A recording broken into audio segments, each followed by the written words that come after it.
Hi and welcome to this video tutorial on how to import models from SolidWorks to Gazebo. So this tutorial has the objective of giving you the knowledge, the basic knowledge of going from this, so a 3D model in SolidWorks assembly that is articulated and you can move it around and so on. Go from this model to a model here in Gazebo simulated using ROS. So this is the objective of this tutorial.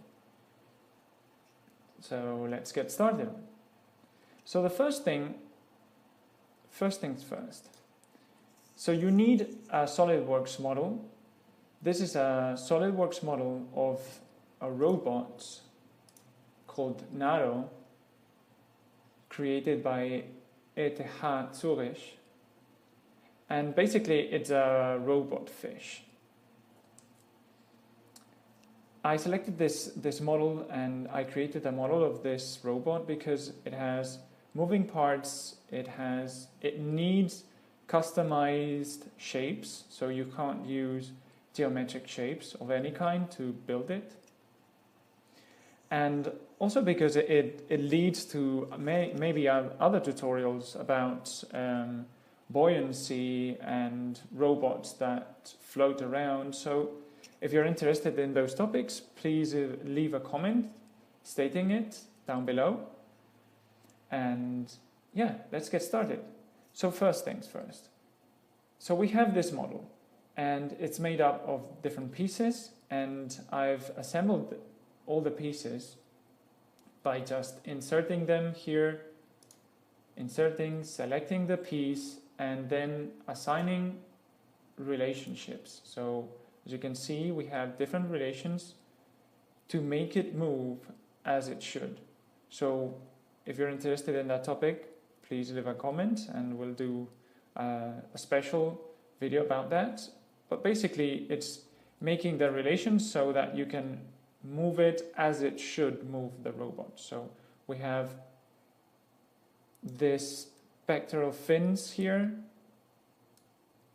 that control the up and down movement, and then we have these two fins that are used just for stabilizing, and then you have,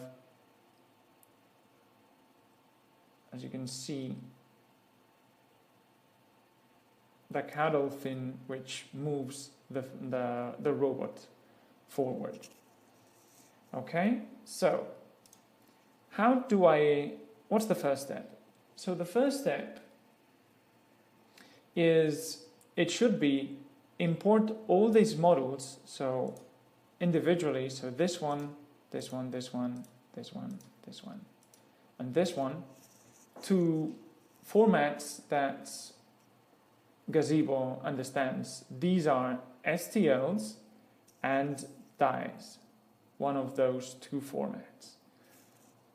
In this case, we are going to export to STL first, and then we are going to transform it to DAE to give it colors and textures and so on. So the logical way would be to get each of these ones, import them, and then create the simulation. We're going to do the other way around because I find it more useful and you get results faster. And you can test from the start your robot. So we're going to, here we have the simulation already done, but we're going to start from 0.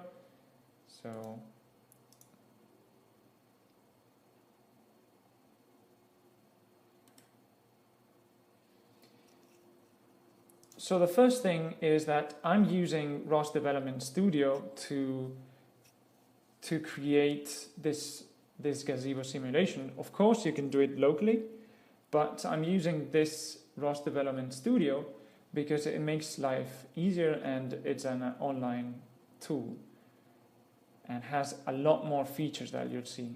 So what I'm going to do is create Gazebo, and I'm going to say, for example, narrow robot question, and I create a, I don't know, I say, let's see, I'm going to say, for example,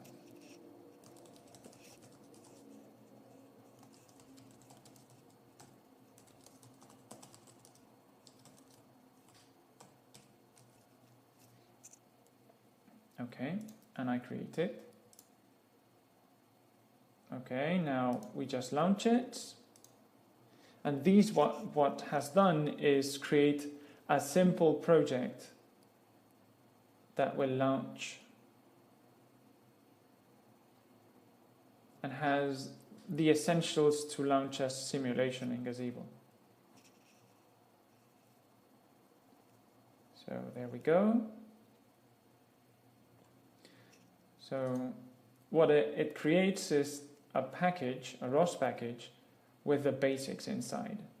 So it has a launch file and a worlds with a model world, which is basically a launch of an empty world. But we're not interested in it. So what we are going to do while the simulation loads is we go to our workspace and we say, okay, whoops, sorry. Go to the source, can create package, and I name it, I don't know, narrow description, and put the dependencies, for example, ROS-by in this case, but we don't really need it, but just in case we create some script, Python script of any kind. So I create it, there we go.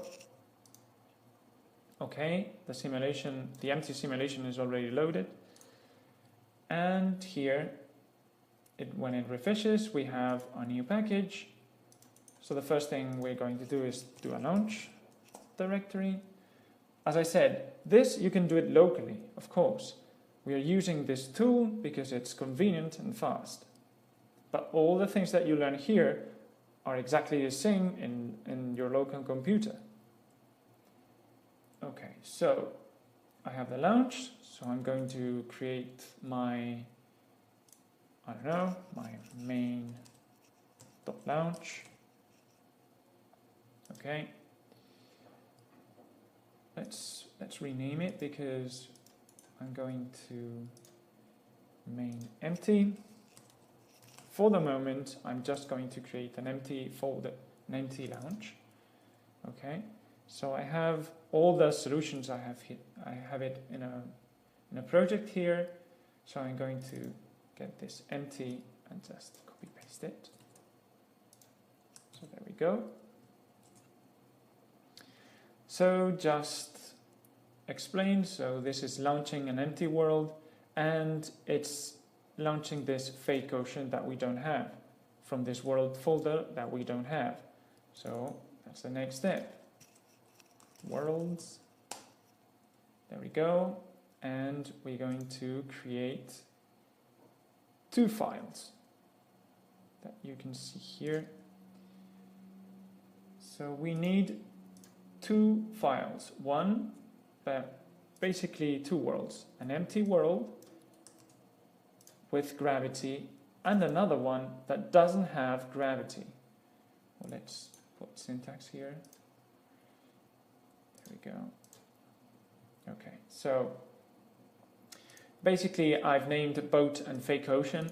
Is the boat world is a normal world with gravity, and the fake ocean is the exact same world but doesn't have any gravity, as you see. This is to simulate a floating object. In future tutorials we'll do real buoyancy and all the physical principles that are based, that use submarines and boats and so on to make this fish float. But for the moment, 0 gravity is more than enough. So I'm going to create this world boat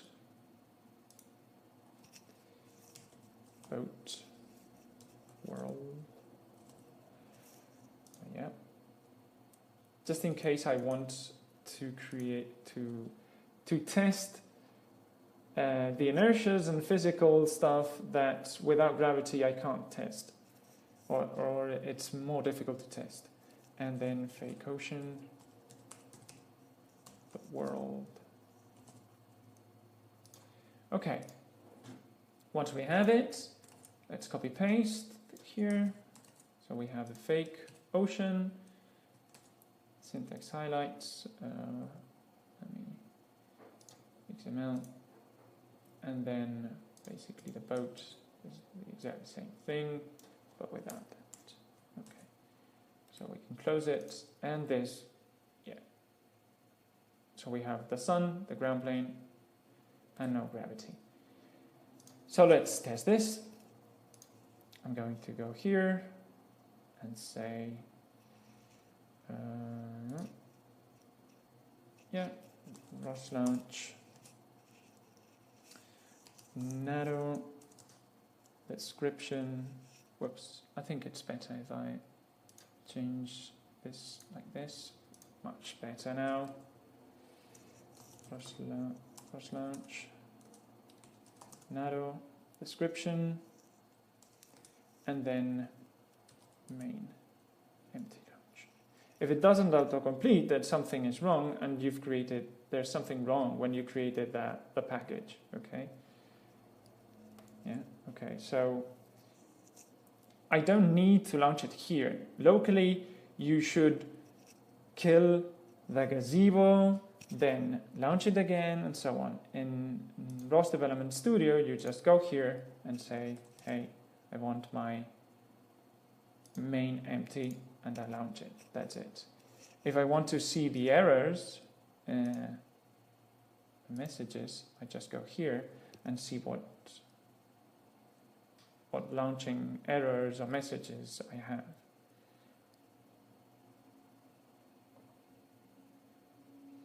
There's a warning that says that the gravity is 0, but it's just a warning.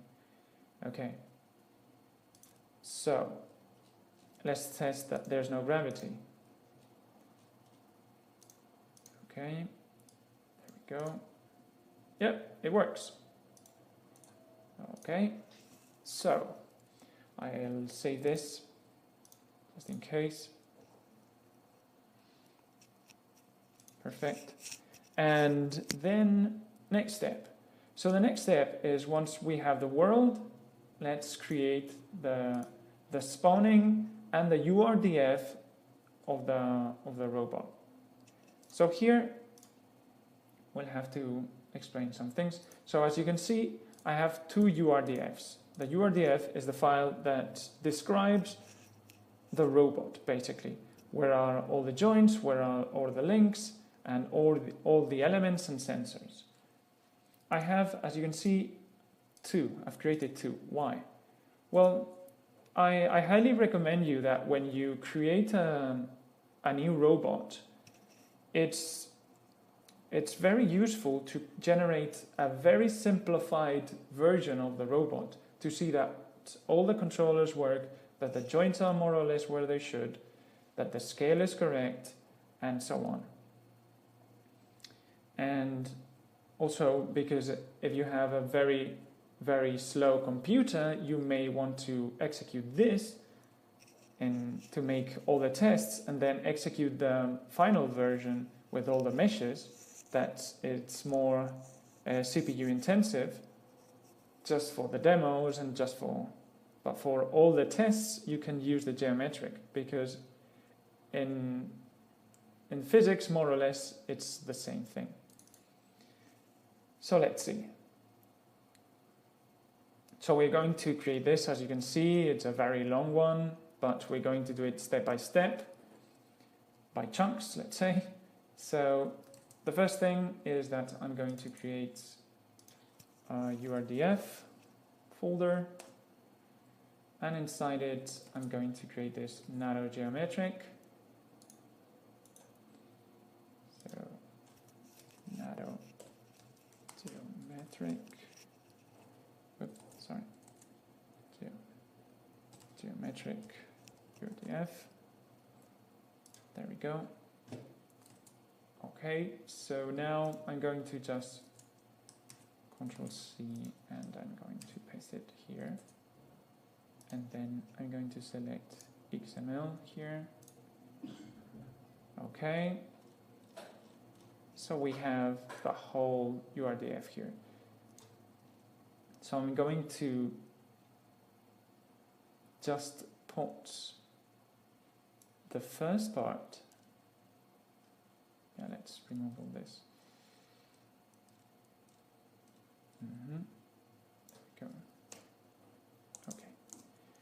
So now, so here we are defining materials. This is essentially for RViz, to visualize it in RViz, in the colors that should.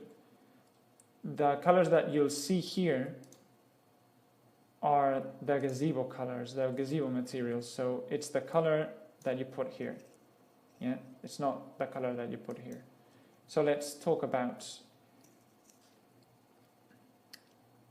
So basically what we are doing here, and I think, yeah, I have to copy some stuff. Sorry about that.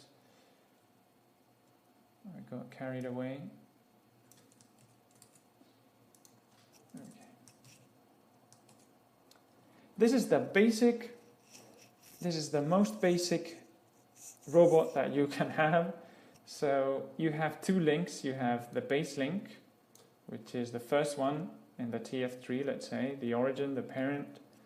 And then we have the narrow body 2 link, and they are connected through this joint. So it's base link and narrow body 2 link. And then we are creating this transmission with this joint. So let's chat a bit what's happening here. So this base link, we are going to mimic our model here, this part, as a cylinder of these dimensions. And you put the same thing for the collisions, and in the inertias, you're going to calculate it based on this shape. Okay. The mass, I just put a mass because I don't have access to the robot. If you have access to the robot, then you should weigh each element. That would be the perfect way of doing it. If not, then you can do just a proportional division between all the elements and the total weight. But the best way would be to get each element and weigh it individually.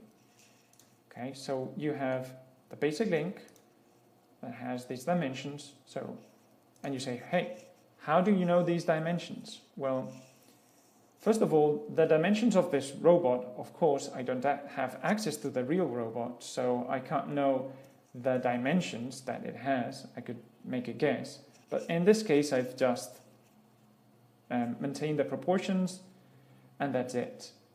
So in this case, the first thing you have to do is say, okay, so I have this model. Maybe I didn't do it. Maybe another engineer did it. So first things I can measure and say, okay, it has radius 52 millimeters. This is one of the things that gives more problems, is the difference in units. So this is 52 millimeters. Of course, if I divide it by 1,000, I transform it into meters, because the URDFs use meters as units. So bear that in mind. And for degrees, radians, so bear that in mind. So the first thing I've done is just this 52 millimeters, put it here, and the length, well, more or less, I mean, I go here and then 162, and then I just transform it. So I've made a cylinder of this dimensions. Then as for the materials, as the same thing. If you have access to the robot, then you can do this much better. I've just given KP and KD so that the material is really rigid, and then I've given it a moderate friction, and then I've given the material, which is Gazebo / and then basic color names. You can find anything, or you can do your own materials. In this case, red. Then here, just to state it, this is only for RViz. So RViz will use this. It won't use this color. It would use this one, which is defined up here. So material, blah, blah, blah. Okay? Very well. This is for the first element. So let's say it would represent this element that it's called, let me just, so narrow body 1. And then I have the narrow body 2, which I've named narrow body 2 link. Base link, the only thing is that normally the first one, it's named base link, just for historical matters. And then, sometimes it can give you problems if you don't name it base link, depending on what you do. But so historically, you just put base link. So the next link you are doing is this narrow body 2 link, which same thing. I've just went here and calculated and say, okay, oops. I'm going to calculate more or less, 51, 59. So 51, 59, and then the length. So more or less 72, 40. So 72, 40, and then we pass it to meters. Okay. And then the material and the Gazebo elements, physics, properties, the same thing. Just comment a few things. So as you can see here, the origin is displaced, is moved. Why? Well, because I wanted to have the axis of the cylinder not in the center, but here. This one, I've defined it just in the origin. So you'll get the origin more or less in the middle of the cylinder. We'll see it in a minute. But this one, I've displaced it here. Just for practical reasons, because I wanted to have a joint exactly here, so it turns around this point and not in the middle. Because physically, this robot would have a joint around here. So if you wanted to do more perfect, the robot really has the joint around here or around here. So you could displace it a bit more. But it's only that number. And that number is if you put 51, 59, so let's just Python. So if you do 52.59, I think it was. Sorry, my memory is not that good. 51, 59. 51, 59 divided by 2. Okay, so 2.5. So I've displaced it a bit more, just so it's the middle plus something else. It's just to make it move more or less as it should. Nothing very special, okay?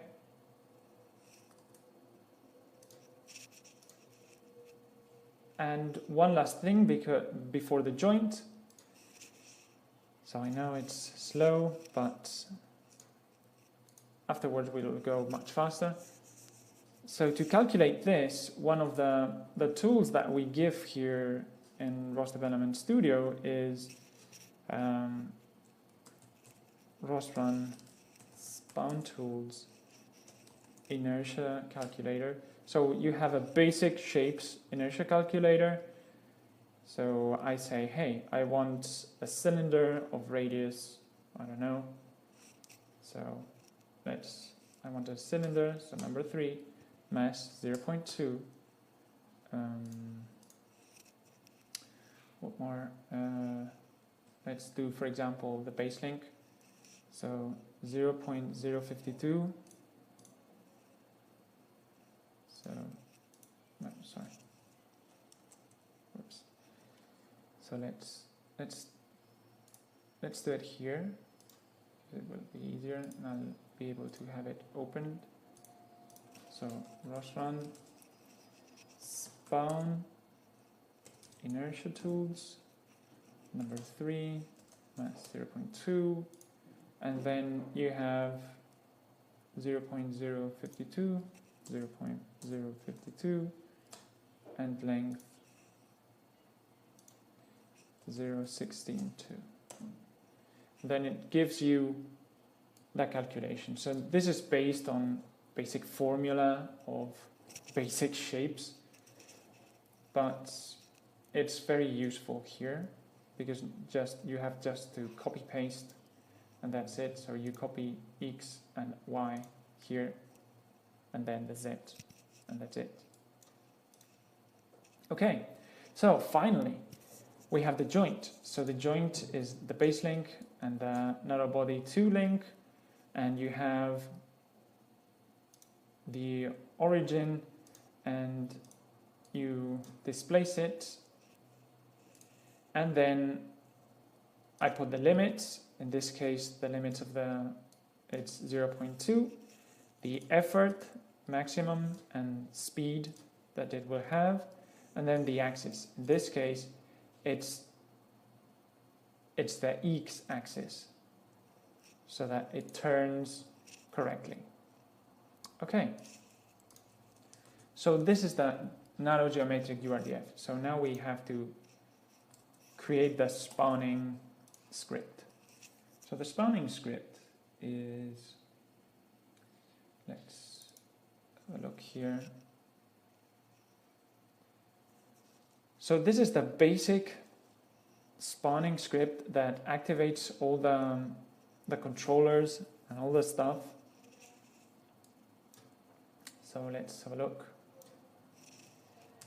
Let's copy and then narrow complete launch. Okay. Here is where I'll put the URDF that I want, and then I've created a group where I state all the X, Y, and Z that it will be spawned the robot. Then we have the robot name, ROS params. Okay, here we load the parameters for the control. All this, if you want to learn more, I highly recommend you that you do a course on TFs in Robotic Night Academy, where we explain this in detail. But basically, this is the file that will load all the PIDs configurations. So we have to do one, like here. So we have config,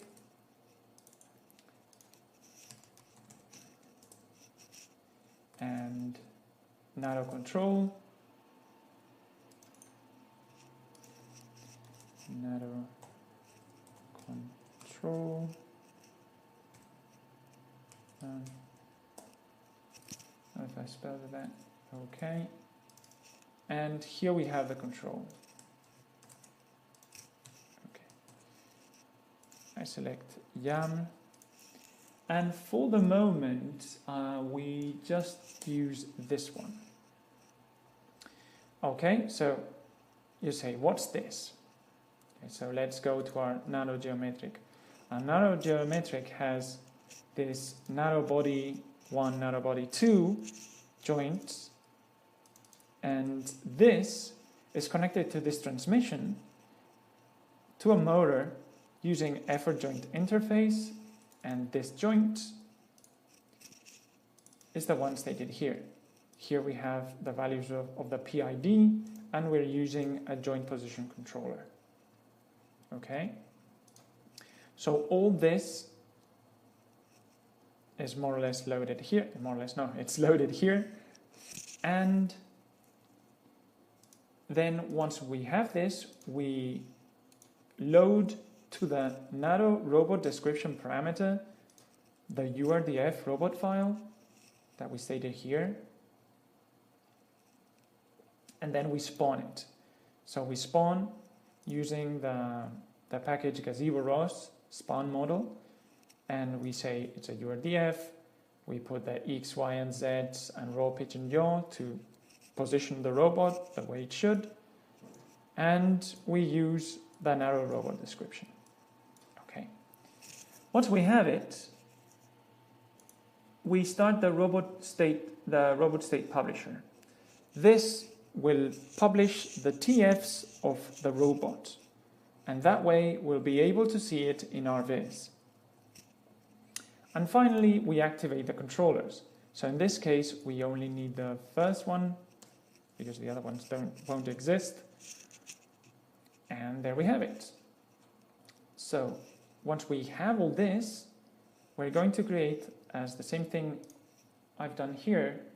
So I have this main geometry. There we go. So main geometry dot launch. Okay. So now the description, the fake ocean, which is this world. This is launching the world, and here we launch the narrow completes. So narrow completes launch as argument the URDF of narrow geometric URDF, which is here. Yep.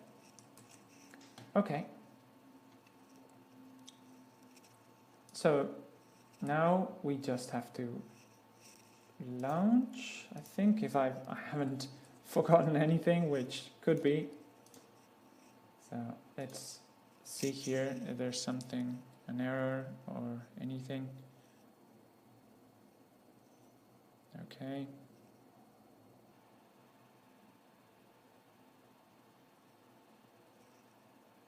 Okay, so we have now our model, a very basic model, where we have the two cylinders that are more or less the same thing here. So basically, they have the same dimensions as this first, the narrow body 1 and narrow body 2. Okay, and we have here. So now, next step, let's test that it moves. So for that, we're going to use this, let me put it here, okay. Let me test that recording, okay. Then, ROS run RQT GUI, and then RQT GUI. Yep. Also, we can test. We can see that we have these commands of the narrow body publishing. So that's good. That's good. Let me, yeah. So we have to go to graphical tools, which is basically connect to the server like a screen. Then we remove this, that it's rubbish from previous sessions, and then we go here. That's why we had this. So let me again. So there we go.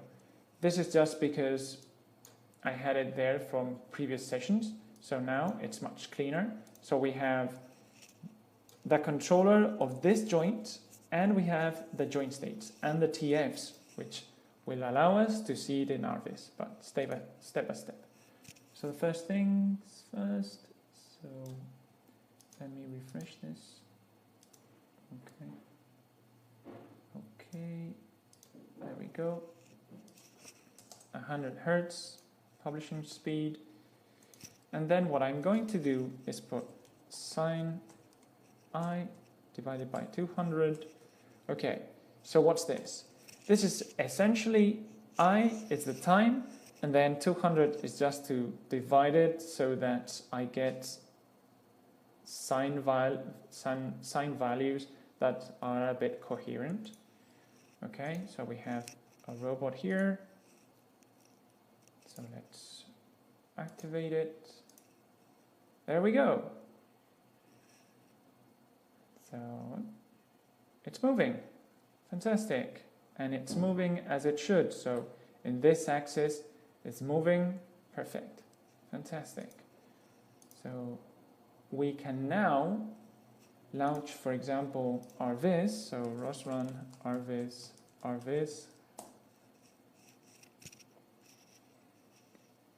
And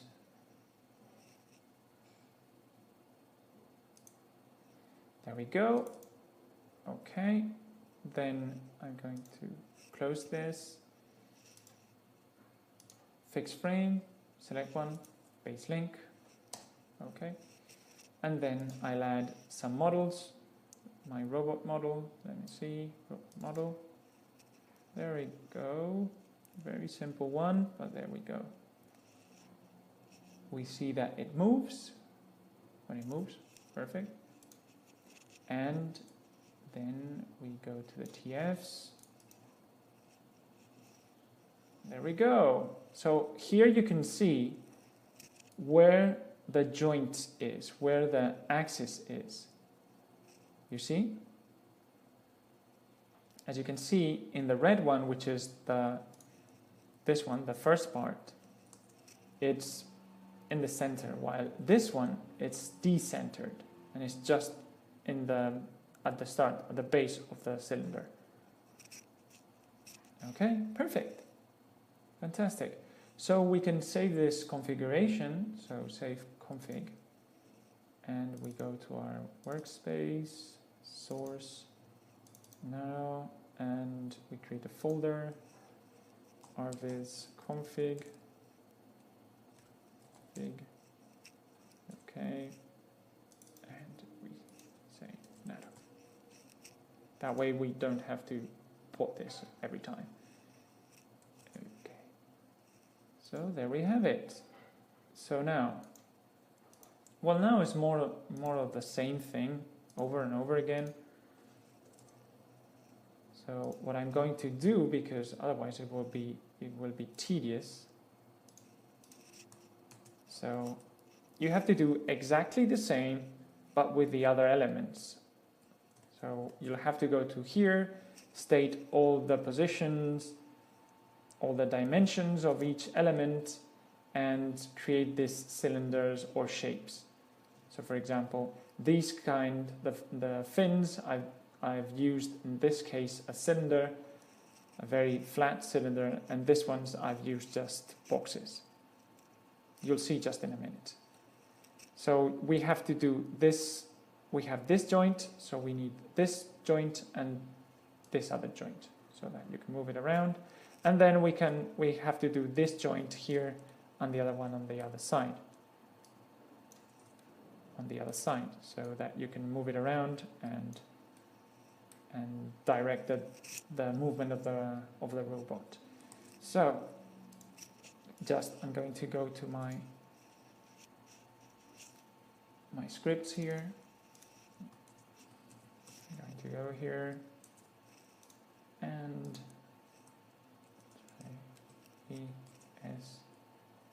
save. Okay, then I'm going to relaunch again the simulation. So I'm going to put it here. Okay, there we go. Don't need that. So geometry.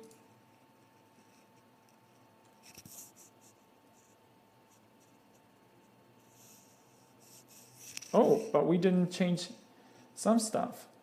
You'll see in a minute what happened.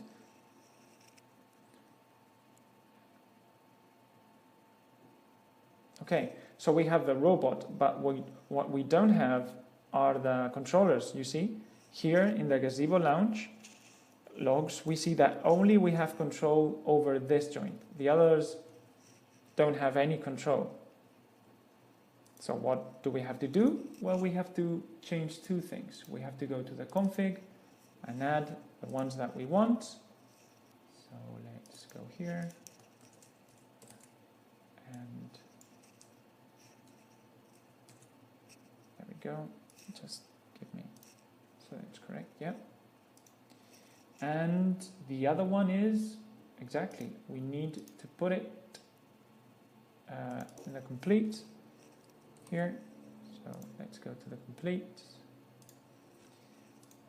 And I have to state all of them. So this one, this one, this one, and this one.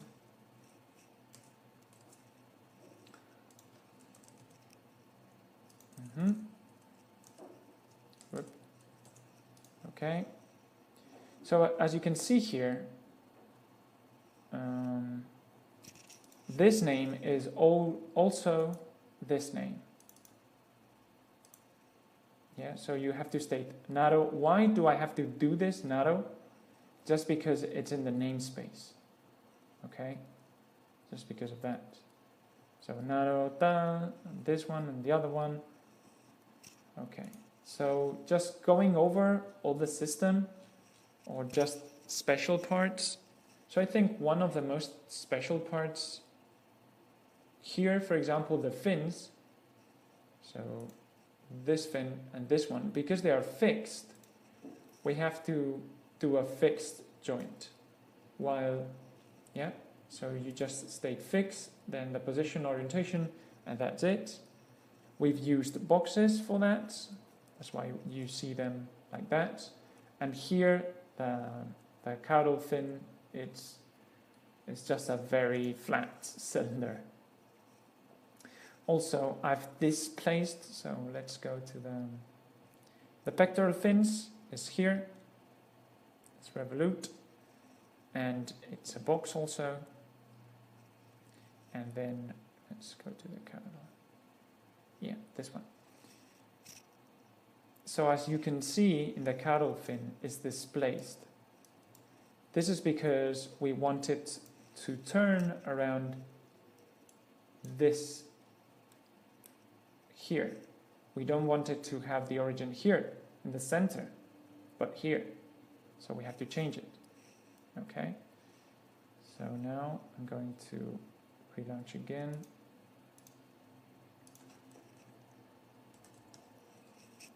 Main geometry. There we go.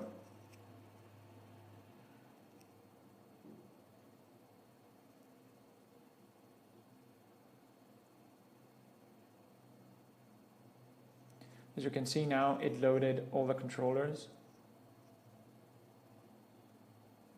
Perfect. So now I'm going to launch again the GUI, RQT GUI, and I'll select all the, here's a bit difficult to select them. There we go. Yeah, for example, I stated the pectoral fin, which I didn't want to put it now. So let's get the first one, and let's see. So I have to state. This is why it's good to give them names that are logical, so that they are easier to select afterwards. Then I need 3, and here it's, I think it's caudal fin. There we go. Then we have pectoral fins.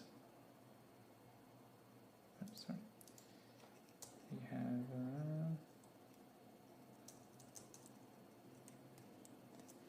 have pectoral fins, but the pectoral fins are connected to number 1.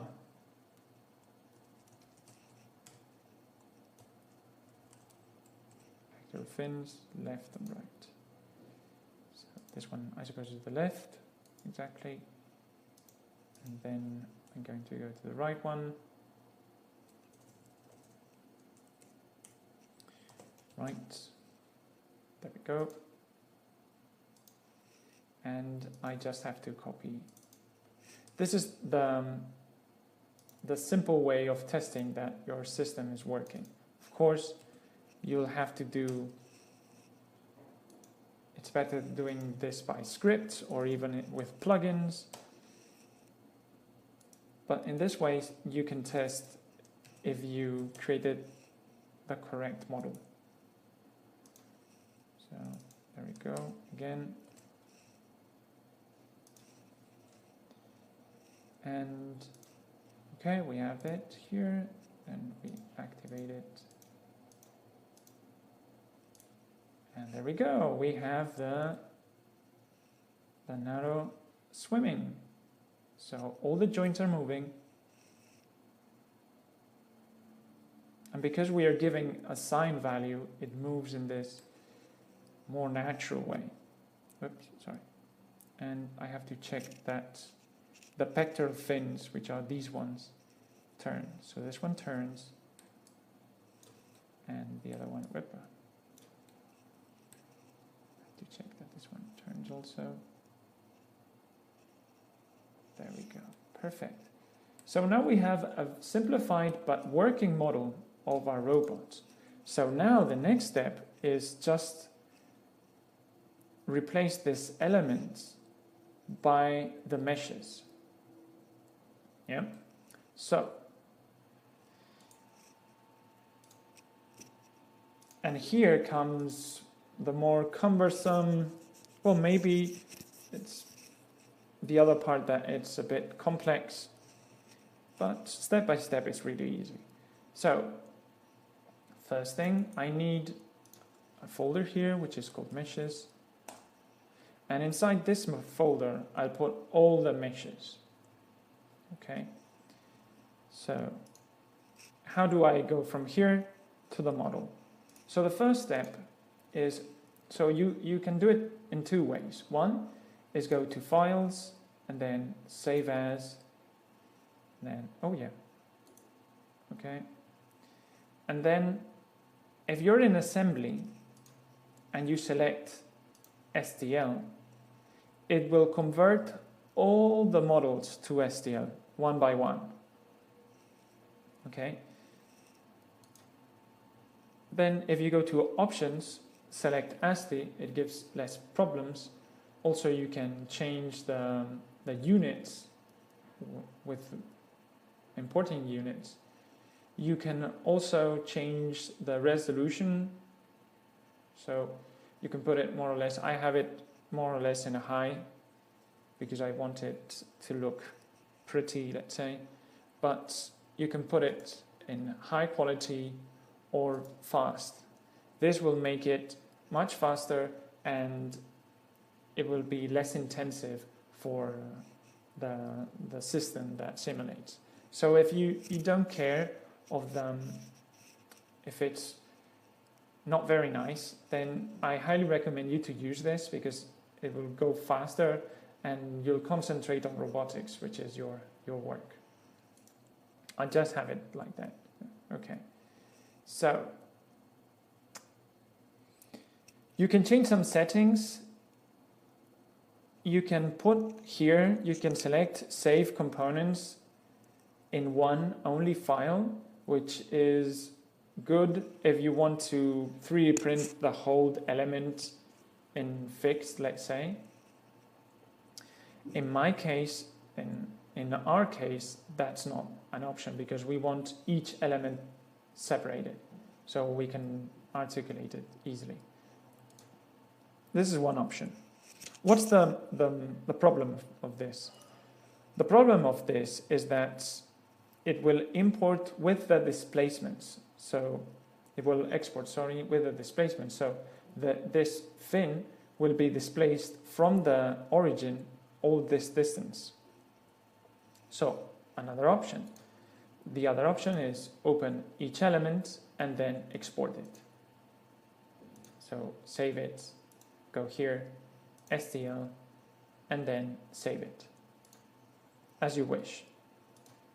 It will give you more work if you do it, you'll have to move it around more, but if it's a very complex robot that has thousands of elements, it's not very practical to do it one by one, so it's better to just save it all and then correct the displacements. So once you have it, you'll get something like this. So let's go to our directory. As you can see, I tested it all in one go, so it renames stuff. That's another thing that I personally don't like, because it will rename all your system, all your files based on the project. So this one is narrow fish, narrow caudal fin, while if you do it one by one, you can get this. So depends on your tastes. So once you have it, you have many ways of detecting if all went well. So I'm going to show you 3 programs. So you have Kula, which is a 3D printing software, but it's also very nice to see STLs and to see that they work. And also if you want to 3D print or do a 3D printed model of this, it's also very nice. So here you just open the file and say, hey. So in 3D printing, it's not important the displacement, because it won't matter. So let's put, for example, the caudal fin. There we go. So we have it here. And we can see the layers. Oh, there we go. Sorry.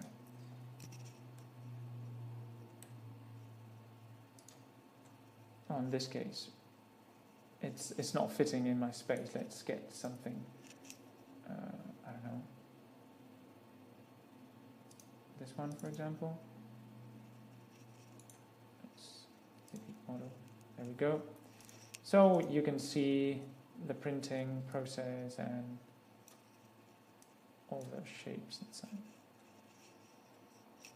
But I use it also to check that the STLs are correct. This is one option.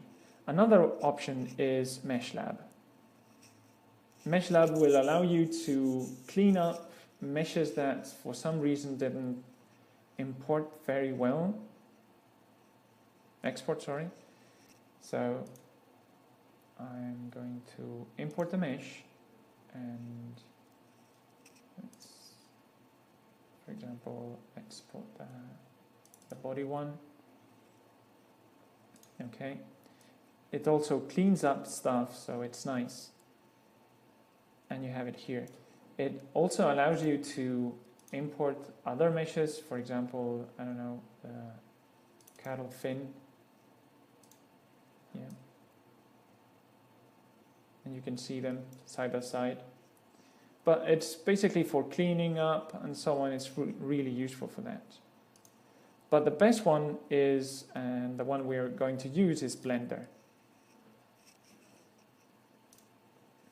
So the steps to get it working, so a perfect mesh for Gazebo.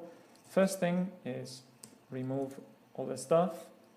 Then we go to import STL.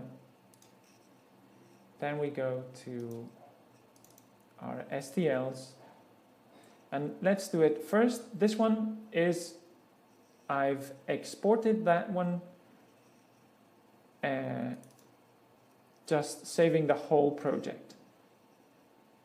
So if we go here, for example, let's get this one. Okay, so it's here. It's really far away from the origin. Okay. If I compare it with, for example, if I import STL, the same model, but but I've saved it one by one. I have it here, so it's much closer, so it's easier to work with. Yeah, let's do it again. Okay, let's remove all the stuff that we don't need. Then we're going to import STL, and we are going to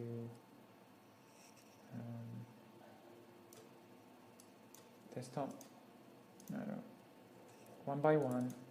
For example, let's do the body one. Okay, so I can't find it. Yeah, it's here. Why? Because it's really big. Why? Well, the reason is because these are millimeters, but Blender thinks they are meters. And this is a very important step. We have to change to metric meters to export it correctly. And now we'll concentrate on putting the origin where we want it. And then we will scale it down 1,000 times, because these are millimeters that are treated as meters. So we'll just have to scale it 1,000 times, let's say, smaller. Okay, so the first thing is you have to press 5 in numpad to have the ortho mode to see it correctly. And there are many ways of doing this, but this is the way I do it, more or less. So we have, it depends on how you did the model and where it was the model in the assembly.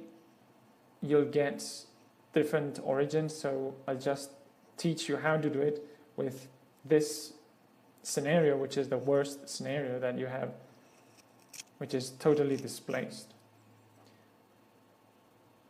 So let's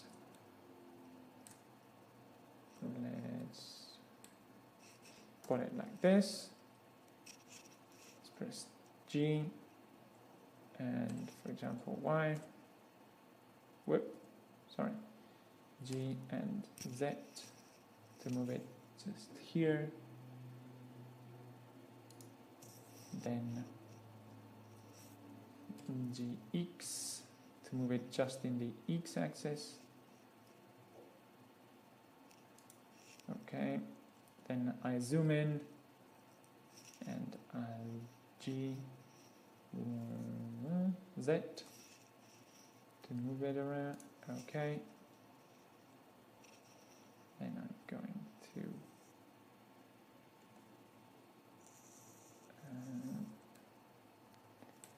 put it here.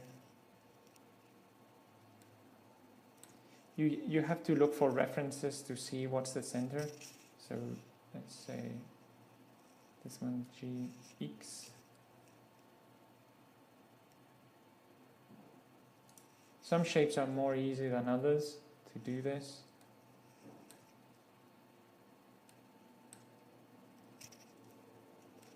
I'll zoom in maximum so that it's really centered, well centered. So GX. There we go. Okay.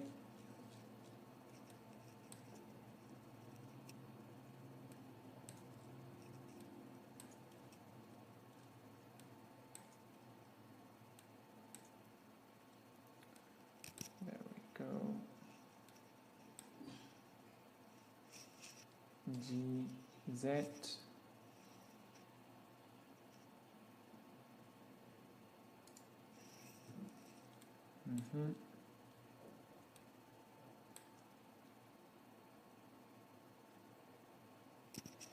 GZ.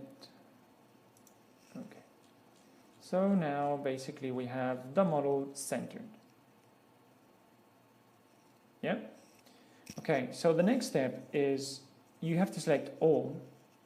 So in this case, we have it all selected. Just press A. And then transform origin to 3D cursor. So the origin that it was around here goes to where this cross is. It's really important that you don't press anywhere, otherwise it will move, and then you have to reposition it again, so be careful with that. Okay, now we have this. Now the thing is, okay, where do I want the X, Y, and Z to be? Very good question. What's the answer? Well, there's no like 100% sure answer, but in my case, what I did, is if I go here and let's open recent project. Nope. Okay. Whoa. Let me remove the names. Okay, and put it a bit smaller. 0.5, for example. Okay, that's fair enough. So, as you can see here, this is the, let me frame, the base link, which is this one, you see, disappearing. You see that it has the x-axis, which is the red, it's upwards, where all the dorsal fin is, for example, the up one. Then we have the y, which is to the left. And then we have the blue, which is the z-axis, which is, you see, it's backwards. You can put it any way you want, but if you put it this way, you can recycle the simple URDF work that you did much faster and easier. So it depends on you, basically. So what I'm going to do is, instead of putting it here in the center, I'm going to put it in the base. So I'll have to compensate for that, because when I want to position the other one, so the next element, the next link, it's not at the same distance, because the axis will go from here to the center, and now it will be here, so the distance is much smaller. Yeah, so bear that in mind. Okay, so, but what I see is that the caudal fins, so the pectoral fins, sorry, which is these, let's put it like this, maybe you can see better. Well, no, render now, solid. So these are this is the place where the caudal fins go. So I want it, I'll use this to orient myself. So first things first, so let's check, this is here, no, we have to move it. So let's G, Y.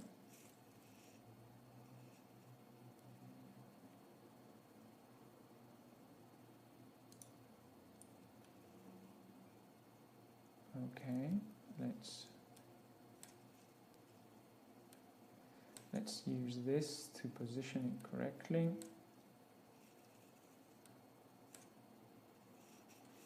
GY.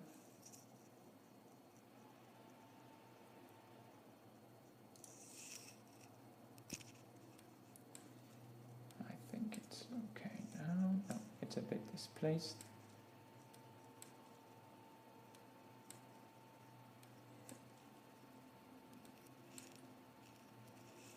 GY.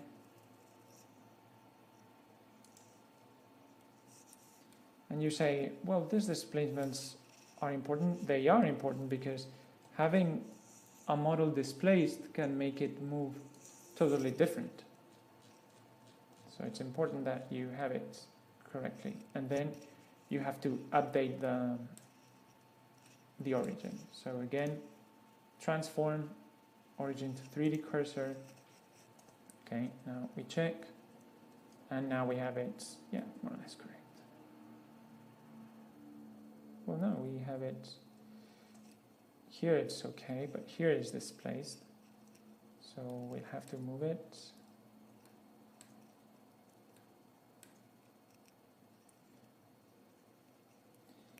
GX.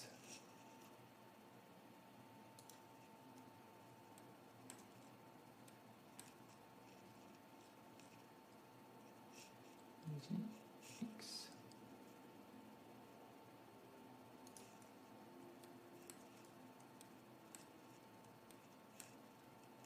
Yeah, correct. Okay, perfect. So now we are going to, again, origin to 3D cursor. Now we check. Now it's centered. Okay. So now I wanted to have the X upwards. Why? Because here I see that I position it that way. So X upwards. So what I'll do is rotate in Z.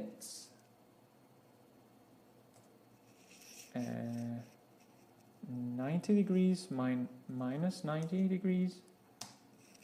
Okay, now the pectoral fins are here, down the opposite side. Z is that way, and Y it's on the left. Yeah, so perfect. It's exactly the same way. Okay, now what do I do? Well, I have to scale it. So then you have to press scale 0.001, which would be 1000. And now we have it here. Oops.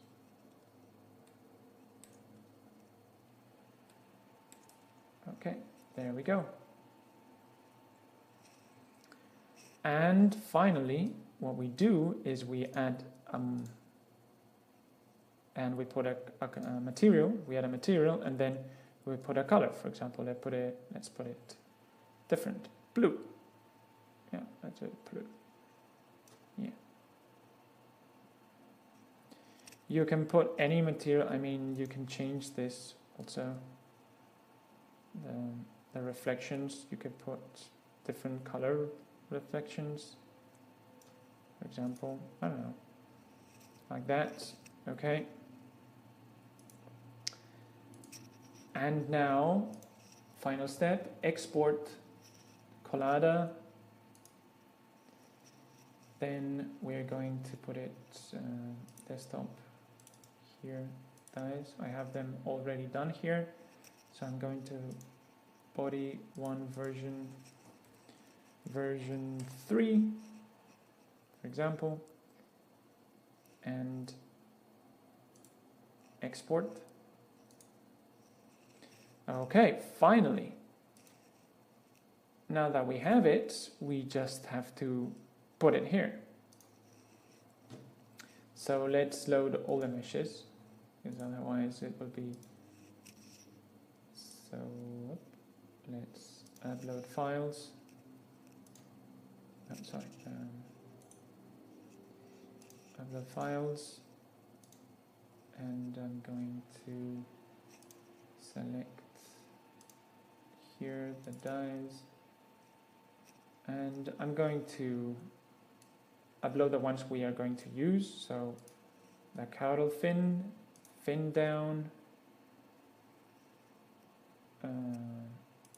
these two, the body, number 2, number 3, and we're going to upload them all at once. There we go, all of them.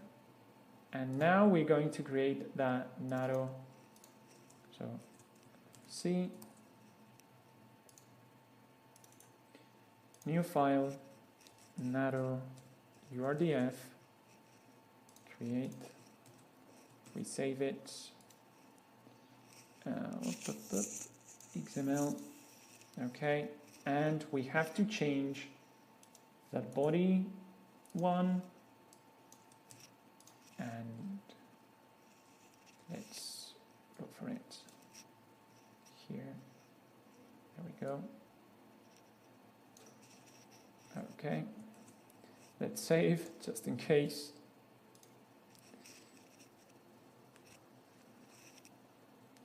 Okay, and now I'm going to, we have this main launch, which is basically the same thing as the one that we did, the geometry, just using the final one with the meshes. Okay, and final step. So let's see differences and so on. So it's using the complete, so it's exactly the same thing, so no difference there. So what's the difference? Well, basically the difference between the geometric and the one with the meshes are just minor differences, like for example this narrow geometric. So first things is that the collisions, you can put them or the cylinders, the original ones, or you can put the meshes. If you put the meshes, it's more intensive for the physics engine, but it will be more precise in the interactions. It won't be a cylinder that collides, but the mesh. You can, for example, use the options that we talked about here. So save as, STLs, there we go. And for example, you can save a very simplified one for the collisions and a more smoother one for the visuals. That's a very common thing to do. In this case, we'll use both because they are not very complex. So here, and then if you see, in this case, it's the same thing. But for example, here, you see that in nanobody 2, because it's a cylinder, and I've changed the origin here, but here, I'm not changing it. Why? Because I already changed the origins here. So it's not necessary. So if you want to make a URDF simpler, you have to work more on Blender. If you want to work less on Blender, then you'll have to work more on URDFs. Okay. Another difference is, for example, here in the joint, you see?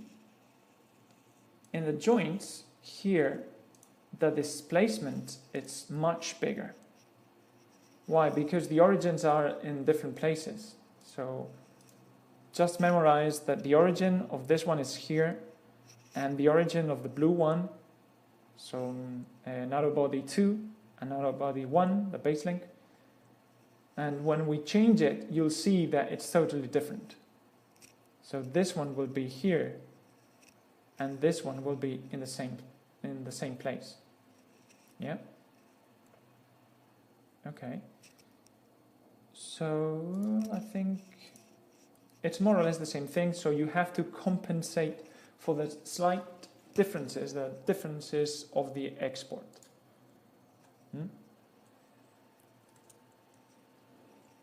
Okay, so now I'm going to stop this one, and I'm going to stop also. Let's stop the RVS, and let's launch main launch. Now description. Let's put here and clean it up to see if there's a problem of important meshes or something. I saw something there.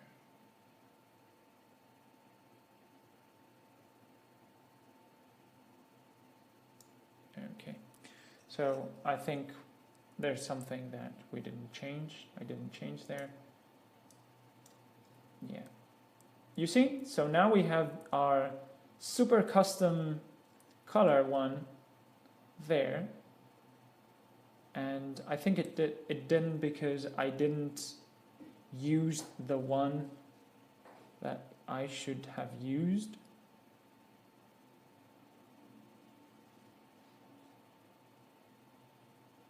Let me check.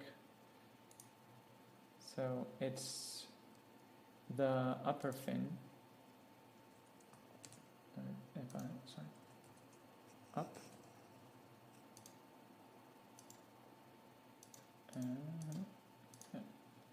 Yeah. Whoops, sorry. I was looking for the wrong one. There we go. Okay. So, yeah, I think I didn't use the. Let me check. Yeah, because yeah, we don't. I didn't upload it. No problem then. Nado dorsal fin up there. Okay, so let's upload that one. Up there.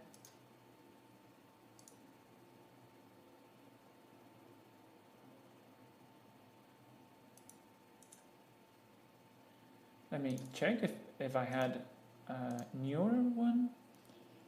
Up. Nope. Okay. Yeah, fair enough. Okay, so now let me relaunch again. There we go. We erase so that we can see if there's another problem.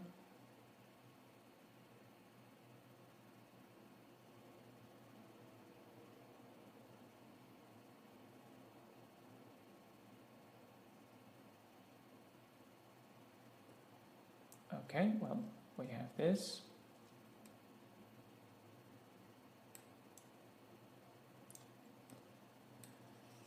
So we have the model here. And I was looking for this. A sec.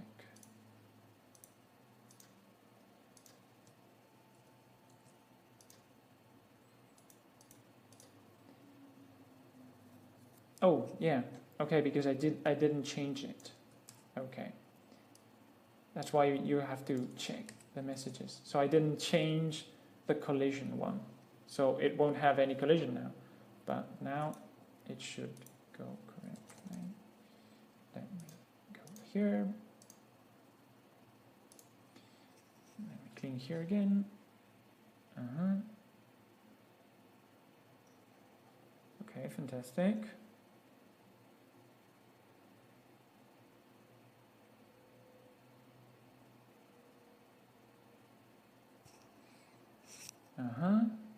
Very well.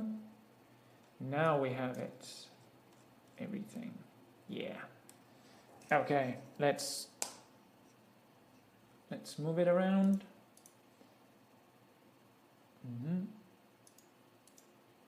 Because they use the same controllers, then it's exactly the same thing. So you see, now we have the same controllers, the same system, just that we are moving around.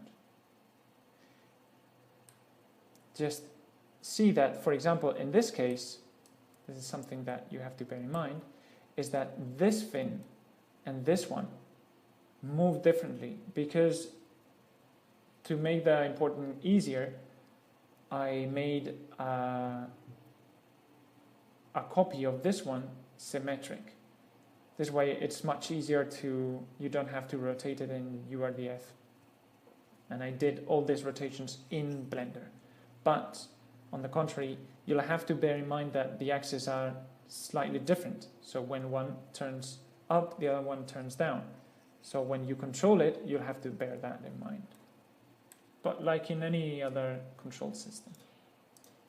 Yeah, so there we have it. So we have it running.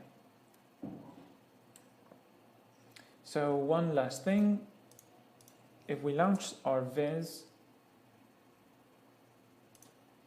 let me check this, there we go, file, open file, and then go here, catkin workspace.